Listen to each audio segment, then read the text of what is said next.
கர்த்தராலே நீங்கள் என்றென்றைக்கும் உள்ள சதாகாலங்களிலும் வெட்கப்படாமலும் கலங்காமலும் இருப்பீர்கள்.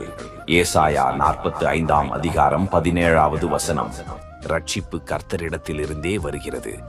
மனிதன் தனது பலத்தினால் அல்ல, தேவனின் கிருபையினால் நிலைத்திருப்பான். வெட்கம் மற்றும் கலக்கம் நீங்கும்.